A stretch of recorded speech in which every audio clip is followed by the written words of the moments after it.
سڵاوتان لێبێت و ئەم کاتتان باش بینەرانی خۆشەویستی تەلەڤیزیۆنی کۆمەڵا بە یارمەتی هاوڕێیانی هاوکارم لەگەڵتانم بۆ پێشکەشکردنی هەواڵەکانی ڕۆژی هەینی سەرەتا سەردێڕی چەند هەواڵ پێوەستبوونی کامیۆندارانی مەهاباد بە مانگرتنی سەراسەری شۆفێرانی بار هەڵگر پشتیوانی دەیان ڕێکخراوەی سربەخۆی سنفی و کرێکاری لە مانگرتنی کامیۆنداران برینداربوونی کۆڵبەرێک لە سنووری بانا بانکرانی دووبارەی کامران ساختمانگەر بۆ دادگای انقلابی سنا ڕخواندنی خانووی خەڵکی هەژار لە تەورێز شەپۆلی سەرکوتی چالاکانی ژن لەلایەن کۆماری ئیسلامی و هەبوونی 8 ملیۆن خێزانی بێمەسکەن لە ئێران.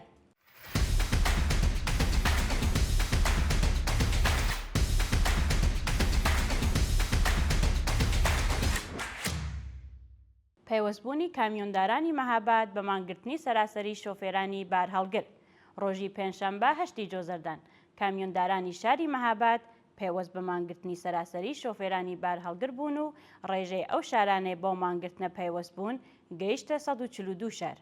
بەپێی ئەو وێنانەی لە تۆڕە کۆمەڵایەتیەکان بڵاوکراوەتەوە خەڵکی ناڕازی لە دیلفانی لوڕستان نەیسانباری سەر بە سوپای پاسدارانیان ئاگرداوە و لە شاری یەزد خۆپیشاندەران بار هەڵگری سوپایان سوتاندووە. خەڵکی ئازادیخوازی ئێران هەڕەشەیان لە کۆماری ئیسلامی کردووە کە هەر بار هەڵگرێکی سەر بە بابەک زەنجانی یان سوپای پاسداران لە جادەکانی ئێراندا هاتوچوو بکات دەیسووتێنن. هاوکات کۆمەڵک لە دایکانی دادخواز وەکو گەوهەر عیشقی، دایەمینا دایکی شەهریار موحەممەدی و مەنزەرز زەرابی دایکی سێک گیانبەخکردووی ڕێگای ئازادی هاوڕێ لەگەڵ نەرگس موحەممەدی، مهدی یەراحی، جەعفەر پەناهی، توماش ساڵحی و دەیان هونەرمەندی شۆڕشگێڕی ئێرانی پاڵپشتی خۆیان لە مانگرتنی کامیۆنداران دووپات کردووەتەوە و خوازیاری پەیوەستبوونی کاسبکاران، خانەنشینکراوان، پەرستاران، موعەلمان، خوێندکاران، ژنان و کرێکارانی ئێرانی بەو مانگرتنە بوون.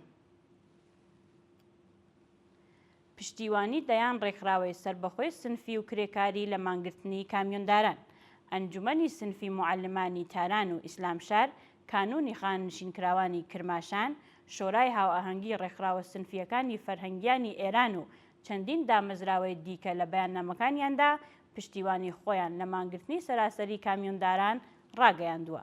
ڕێکخراوە سنفی و کرێکاریەکانی ئێران لە بەیاننامەکانیاندا وێڕای ئاماژەدان بە سەرکوتگەریەکانی کۆماری ئیسلامی لە 46 ساڵی ڕابردوو گوشاری مەعیشەتی، کێشەی سیاسی و ئابووری و کۆمەڵایەتیەکان ڕایانگەیان.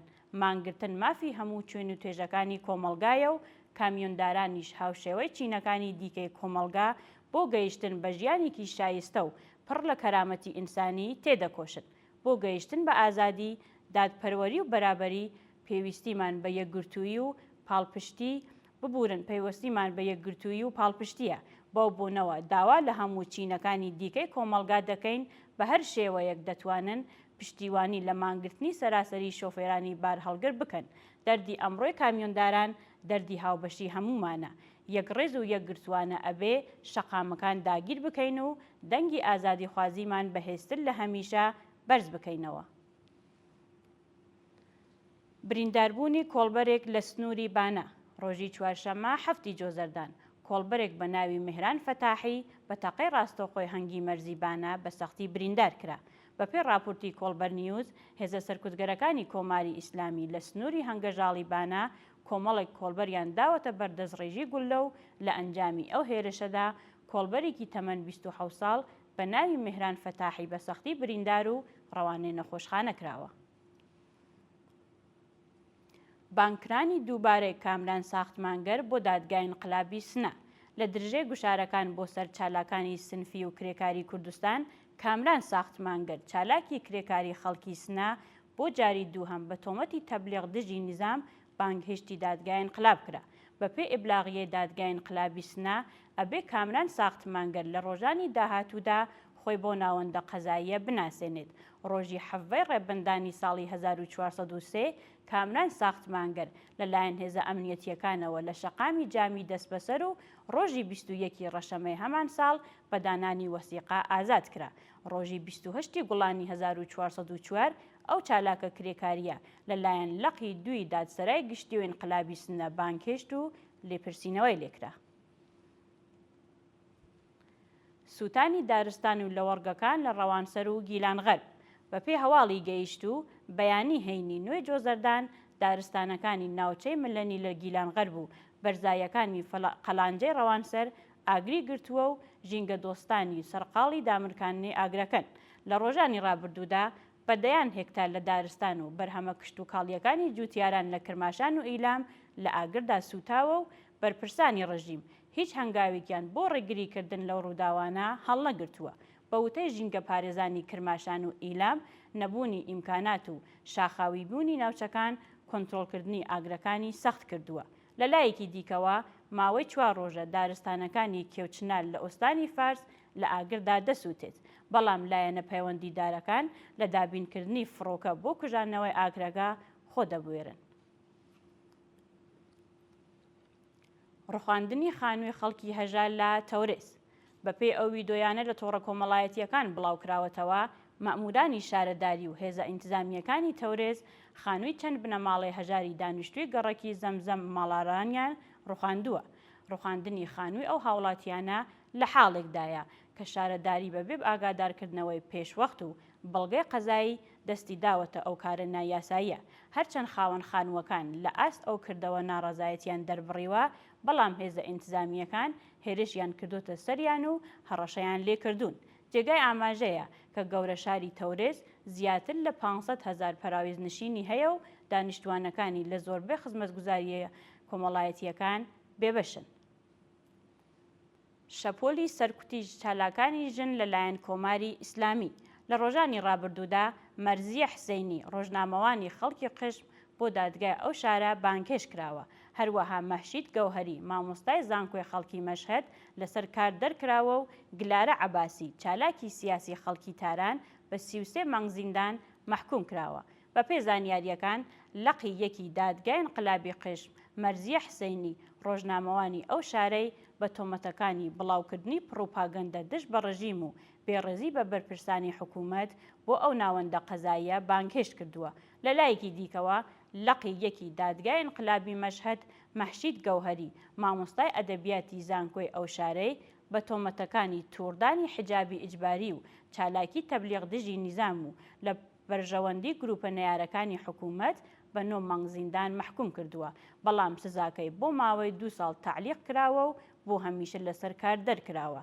هەروەها گلارە عەباسی چالاکی سیاسی خەڵکی تاران لەلایەن لەقی 33 دادگای ئینقلابی ئەو شارە بە تۆمەتەکانی ئیجماع و تەبانی دژ بە ئەمنیەتی وڵات و تەبلیغ دژی نیزام بە 33 مانگ زیندان سزا دراوە و سزاکەی لە دادگای پێداچوونەوە پشتڕاست کراوەتەوە. هەبوونی 8 ملیۆن خێزانی بێمەسکەن لە ئێران. بەپێی ئامارە دەوڵەتیەکان لە کوێ گشتی 26 ملیۆن خێزانی ئێرانی 8 ملیۆن خێزان مەسکەنیان نییە و کرێنشینن یان لە شوێنی نائەمندا دەژین. بەپێی راپۆرتەکان ئەو 8 ملیۆن خێزانە بەهۆی گرانی کرێخان و ناچار بە پەراویز نشینی، سەربان نشینی، ماتۆرخانە نشینی، ئۆتوبوس نشینی، گۆڕ نشینی، کارتۆن خەوی، یەکجێ نشینی لەگەڵ چەند بنەماڵە لە مەسکەنی نائەمن و کۆخنشینی بوون. بەپێی راپۆرتی ڕۆژنامەی دنیای ئیقتساد لە ساڵی 1400دا زیاتر لە 55% جەمعیەتی ئێران تووشی فەقری مەسکەن بوون و ئامارەکان هێندەی مامناوەندی جیهانیە. چوونەسەرەوەی نرخی نان لە شارەکانی ئێران. بە وتەی محەممەد سولەیمانی سەرۆکی یەکیەتی نانەواخانەکانی سەنگەک پەزی ئێران، نرخی هەردانە نانی سەنگەکی ئازادپەز بۆ 25,000 تمەن بەرز بۆتەوە. پاش ناڕەزایەتی بەرینی نانەواخانەکان لە ئێران، دەوڵەت بڕیاری گرانکردنی 32% نرخی نانی دەرکرد. هێشتا نرخەکان بە شێوەی فەرمی ڕانەگەیەندراوە. نانەواخانەکان نرخەکانیان بردووەتە سەرەوە. لە شاری تاران نرخی هەردانە سەنگەکی یارانەیی بۆ 10,000 تمەن و هەردانە سەنگەکی ئازادپەز بۆ 25,000 تمەن هەڵکشاوە. هەرچەند بەرپرسانی ڕژیم هۆکاری گرانکردنی نرخی نانیان بۆ چوونەسەرەوەی نرخی گەنم و ئارد گەڕاندووەتەوە، بەڵام گوشارە ئابوووریەکە دەکەوێتە سەر شانی خێزانەکان و بەشێکی زۆر لە چینی هەژاری کۆمەڵگا لە دەستڕاگەیشتن بە نان بێبەش بوون. سیاسەتە هەڵەکانی کۆماری ئیسلامی لە حاڵێکدایە کە لە ڕۆژانی ڕابردوودا سپای پاسدارانی ڕژیم چەندین ملیارد تمەنی بۆ پرۆژەی دروستکردنی جەهەنەم لە شاری فومەن و پڕۆپاگەندەی مەزهەبی سەرف کردووە. لە سێدارەدانی سێ بەندکراو لە زیندانەکانی ئیسفەهان و قەزوین لە ڕۆژانی ڕابردوودا حکمی ئەعدامی سێ بەندکراو بە تۆمەتی پەیوەندیدار بە مادەی هۆشبەر لە زیندانەکانی ئیسفەهان و قەزوین جێبەجێ کراوە. بەپێی راپۆرتی کانونی مافی مرۆڤی ئێران سێ بەندکراو بە ناوەکانی شەهرام عەباسزادە تەمەن 23 ساڵ، عەلیڕەزا ئەحمەدی تەمەن 35 ساڵ و خودایار کەیفەری بە تۆمەتەکانی پەیوەندیدار بە مادەی هۆشبەر لە زیندانەکانی ئیسفەهان و قەزوین ئیعدام کراون. ناڕوونی چارەنووسی ئەبولفەز ڕەنجبەری مامۆستای دەست بەسەرکراوی زانکۆ لە تەورێز وێڕای تێپەڕبوونی سێ هەفتە بەسەرکاتی دەست بەسەرکرانی دکتۆر ئەبولفەز ڕەنجبەر پارێزەر و مامۆستای یاساناسی زانکۆی تەورێز چارەنووسی ئەو چالاکە مەدەنیە بە ناڕوونی ماوەتەوە. ڕۆژی 14 گوڵانی 1404 هەتاوی هێزەکانی ئیدارە ئیطلاعاتی تەورێز هێرشیان کردە سەر ماڵی ئەبولفەز ڕەنجبەر و وێڕای پشکنینی ماڵەکەی ناوبراویان دەست بەسەر و بۆ شوێنێکی نادیار گواستەوە. بە وتەی سەرچاوەکانی هەواڵ پەروەندەی ئەو مامۆستای زانکۆوە ڕەوانەیە لەقی دەی دادسەرای گشتی و ئینقلابی تەورێز کراوە، بەڵام ناوبراو لە دەستڕاگەیشتن بە پارێزەر و چاوپێکەوتن لەگەڵ بنەماڵەکەی بێبەش کراوە. دووهەمین ڕۆژی مانگرتنی شۆفێرانی تاکسی لە یونان ڕۆژی پێنجشەمبە 8 جۆزەردان شۆفێرانی تاکسی لە یونان بۆ دووهەمین ڕۆژی بەردەوام دشت بە دۆخی سەختی مەعیشەتی لە بەردەم وەزارەتی ژێرخان و گواستنەوەی ئەو وڵاتە مانیان گرت. بەپێی راپۆرتەکان شۆفێرانی تاکسی یونان لە ئاسگرانی نرخی سوتەمەنی و کەمێکری تاکسی ناڕازین و بە کۆبوونەوە لە بەردەم وەزارەتی ژێرخان و گواستنەوەی ئەو وڵاتە لەگەڵ هێزەکانی پۆلیس بەشەڕ هاتوون. بەپێی زانیاریەکان هێزەکانی پۆلیس ڕێگەیان لە بەشداری یەکێک لە نوێنەرانی یەکیەتی شۆفێرانی تاکسی لە دانوستانەکان لەگەڵ دەوڵەت گرتووە و بە گازی فرمزڕێژ ڕوبەڕووی خۆپیشاندەران بوونەتەوە. دوایین هەواڵ سەبارەتە بە گیان لەدەستانی 7 پەنابەر لە دوورگەی قەناری ڕۆژی پێنجشەمبە 8 جۆزەردان بلەمێکی پەنابەران لە کەناراوەکانی دوورگەی قەناری وەرگەڕا و بەو هۆیەوە 7 کەس گیانیان لەدەستە. بەپێی راپۆرتی میدیاکانی ئیسپانیا بەلەمێکی هەڵگری 100 پەنابەری نایاسایی خەڵکی ئەفریقا لە نزیک دوورگەی قەناری وەرگەڕا و کاتێک هێزەکانی پلیس و فریاگوزاری خێرا بۆ یارمەتی پەنابەران چوون بەهۆی قەرەباڵغی 7 ژن و منداڵ نوقمی ئاو بوون و گیانیان لەدەستاوە. بینەرانی عەزیز و خۆشەویست هەواڵەکانتان پێشکەش کرا. هەر شاد و ئاسوودە بن.